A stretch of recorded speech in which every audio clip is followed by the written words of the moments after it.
बिस्मिल्लाहिर्रहमानिर्रहीम। Dear students, अस्सलाम वालेकुम। आज हम पढ़ रहे हैं चैप्टर नंबर 8 पीरियाडिक वेव्स। हमने लास्ट लेक्चर में स्टार्ट किया था, तो ट्रांसवर्स पीरियाडिक वेव्स हम पढ़ रहे थे।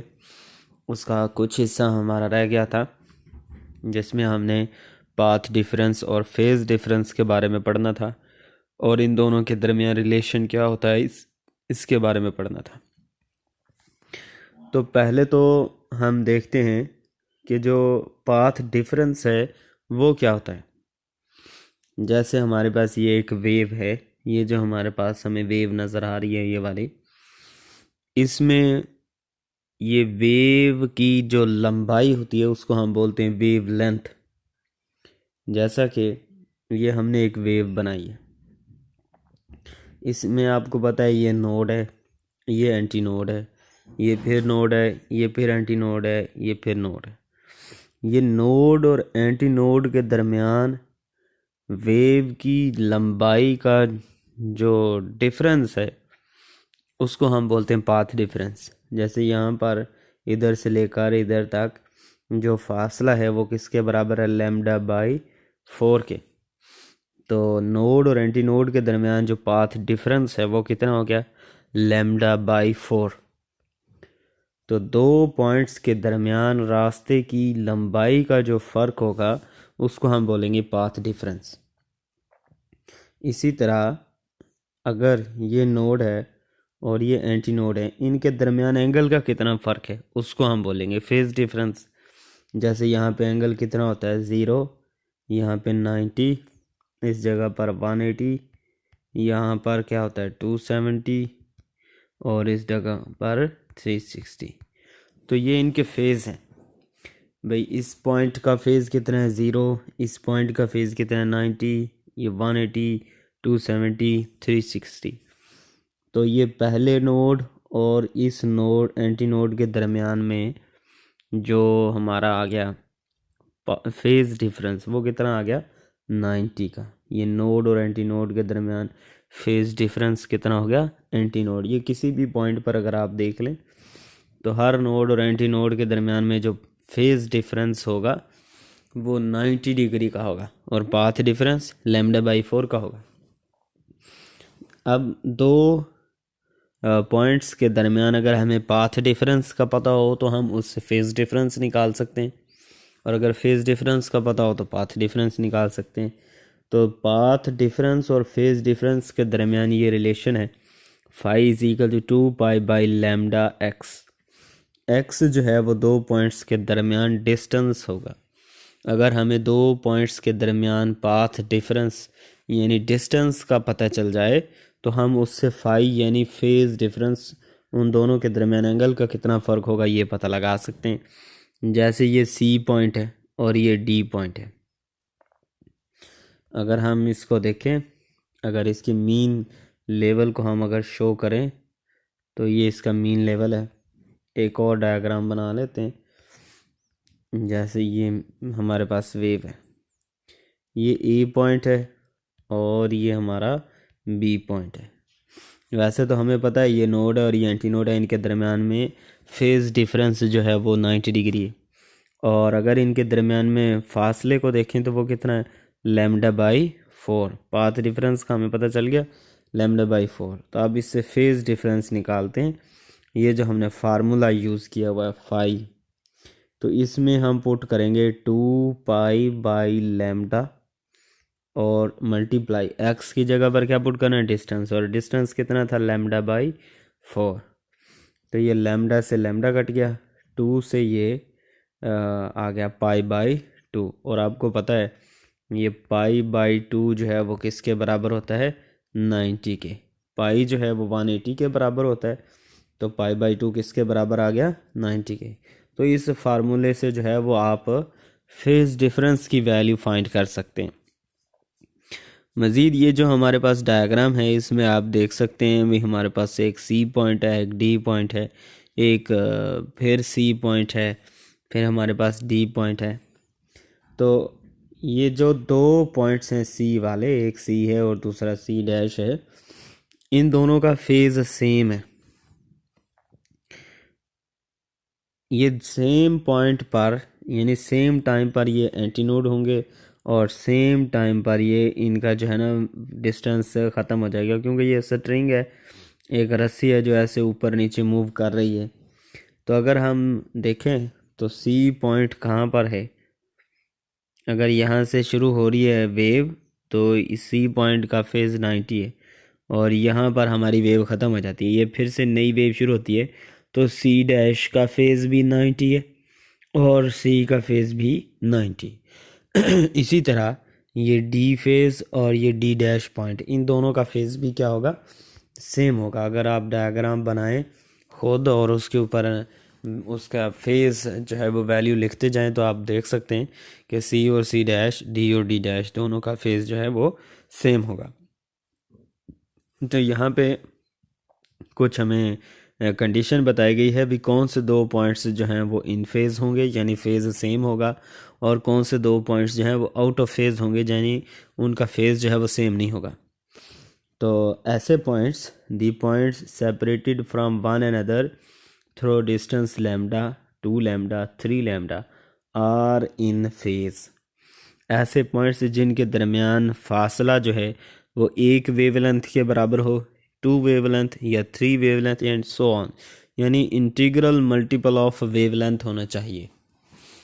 तो फिर वो दोनों पॉइंट्स क्या होंगे, इन फेस। तो ये एमसीक्यूज़ में भी पूछा जा सकता है और वैसे भी आपको पता होना चाहिए, दो पॉइंट्स के दरमियान अगर फासला 1 लैम्डा हो या 2 लैम्डा हो या 3 लैम्डा हो या 4 लैम्डा हो या 5 लैम्डा हो, ऐसे सो ऑन, इनमें से कोई इस तरह का हो, यानी लैम्डा बाई 2 नहीं होना चाहिए या 3 लैम्डा बाई 2 नहीं होना चाहिए, 5 लैम्डा बाई 2 नहीं होना चाहिए, इस तरह का जो पाथ डिफरेंस है वो नहीं होना चाहिए।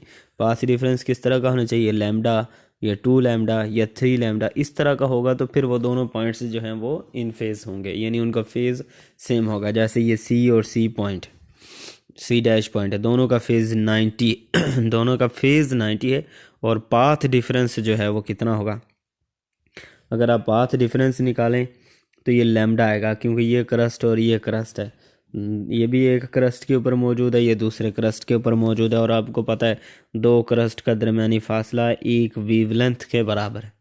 तो सी और सी डैश के दरमियान फासला जो है वो एक वेवलेंथ है, इसलिए ये दोनों इन फेज़ हैं। इसीलिए डी और डी डैश का जो फासला है वो भी एक वेवलेंथ के बराबर है, इसलिए ये भी इन फेज़ होंगे।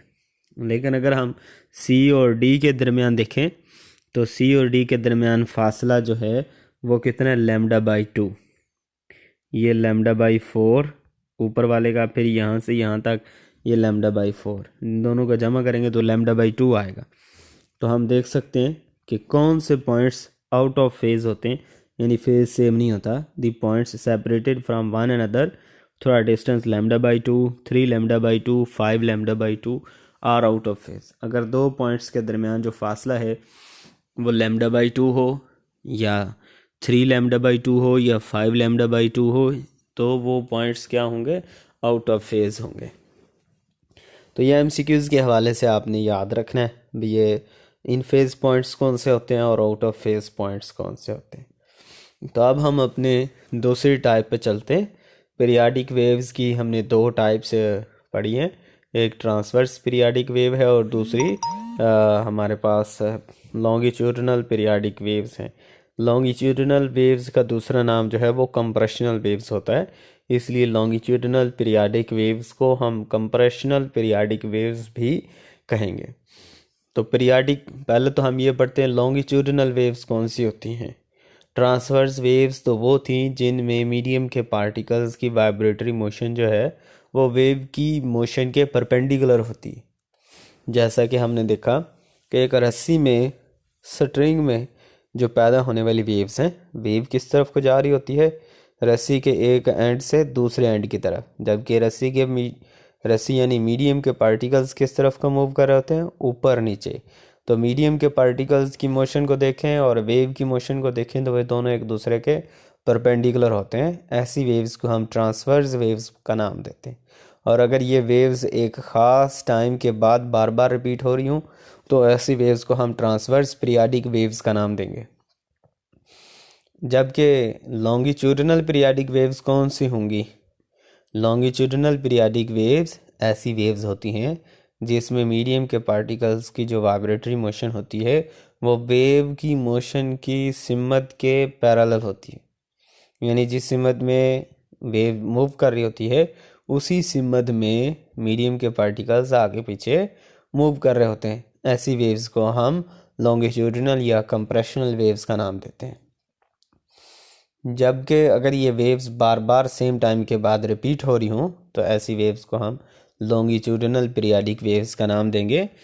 तो ये दोनों जो वेव्स हैं, चाहे ट्रांसवर्स पीरियाडिक वेव्स हों चाहे लॉन्गिट्यूडिनल पीरियाडिक वेव्स हों, ये हम दोनों स्प्रिंग के अंदर पैदा कर सकते हैं।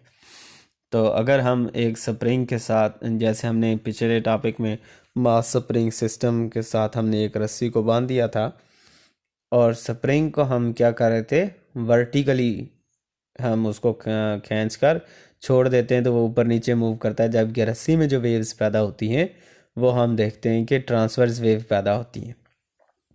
आज हम देखेंगे कि हमारे पास एक स्प्रिंग जो है उसको हम क्या करते हैं, हॉरिजेंटली मूव करवाते हैं। जैसे ये हमारे पास स्प्रिंग है तो इसको हम क्या करते हैं, कंप्रेस करेंगे। तो कंप्रेस करने पर इसमें आगे पीछे वेव्स पैदा होंगी। अच्छा, इससे अगर हम देखें तो जो साउंड वेव्स पैदा होती हैं वो लॉन्गिट्यूडिनल वेव्स होती हैं। जैसे हम बोलते हैं तो हमारे बोलने से आवाज़ किस तरफ को जाती है, आगे की तरफ। यानी जिस सिमत में हम बोलते हैं हमारे मुंह से आगे की तरफ जाती हैं। तो जो हमारे मुंह के सामने हवा होगी, हवा में से गुजर के जाती है। आवाज़ एक जगह से दूसरी जगह किस मीडियम के ज़रिए जा रही होती है, हवा के ज़रिए। तो जहाँ हवा पहुँचती है, हमारी आवाज़ पहुँचती है, उस जगह हवा के पार्टिकल्स कंप्रेस हो जाते हैं। उस जगह से आगे जाती है तो फिर अगले वाले मॉलिक्यूल्स कंप्रेस हो जाते हैं, पीछे वाले जो है वो रिफ्रैक्शन यानी रिलैक्स हो जाते हैं, यानी फैल जाते हैं। रेयरफेक्शन का अमल हो जाता है वहाँ पर। तो जहाँ पहुँचती है वहाँ कंप्रेशन और जहाँ से आगे चली जाती है वहाँ रेयरफेक्शन का अमल हो जाता है। तो जैसे हम ये स्प्रिंग में देख रहे हैं, ये ऊपर हमने शो किया हुआ है कि किस तरह स्प्रिंग के अंदर तब्दीली पैदा होती है उसके मुख्तलिफ पार्टिकल्स में। तो ये आप देख सकते हैं, ये लाइनें जिस जगह पे टेढ़ी हैं वहाँ पर डिस्टरबेंस ज़्यादा और जहाँ पे लाइन सीधी है वहाँ पर कोई डिस्टरबेंस नहीं है। तो उसको हमने ग्राफ बनाकर भी नीचे शो किया है भाई, यहाँ पे क्रस्ट पैदा हुआ है इस हिस्से में जहाँ स्प्रिंग में बहुत ज़्यादा तब्दीली आई। ये वाली लाइन अगर आप देखें तो बिल्कुल सीधी है, यानी यहाँ पे कोई तब्दीली नहीं है, तो वो नोड पे आ गई। फिर ये फैलने शुरू हो गई है तो फिर ये ट्रफ हो गए। तो आप यूँ समझ सकते हैं भी जिस जगह पर वेव पहुँचेगी उस जगह पर हमारे पास वेव्स एक दफ़ा कंप्रेस होंगी और वहाँ कंप्रेशन वाली जगह से जैसे ही आवाज़ आगे जाएगी तो जो हिस्सा पहले कंप्रेस हो गया था वो फैल जाएगा, जहाँ आवाज़ पहुँच जाएगी वहाँ वो हिस्सा कंप्रेस हो जाएगा। तो इस तरह कंप्रेशन रेयरफेक्शन, कंप्रेशन रेयरफेक्शन, इस तरह हमारी आवाज़ जो है इन दोनों की शक्ल में जो है वो मूव करती है। कंप्रेशन को अगर हम क्रस्ट का और रेयरफेक्शन को अगर हम ट्रफ का नाम दें तो हमारे पास दोबारा जो लॉन्गिट्यूडिनल वेव्स हैं वो भी इसी तरह की साइन वेव बनाती हैं, क्रस्ट ट्रफ की शक्ल में बनाते हुए मूव करती हैं।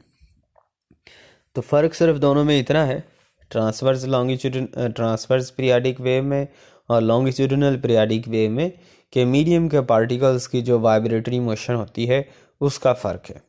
तो मीडियम के पार्टिकल्स की मोशन की बुनियाद पर हमने इन वेव्स को दो हिस्सों में डिवाइड किया हुआ है। अगर मीडियम के पार्टिकल्स की जो वाइब्रेटरी मोशन है वो वेव की मोशन के पैरेलल होगी तो वो लॉन्गिट्यूडिनल वेव्स हैं, और अगर परपेंडिकुलर होगी तो फिर वो ट्रांसवर्स वेव है। तो कल हम अपना नेक्स्ट टॉपिक शुरू करेंगे, स्पीड ऑफ साउंड।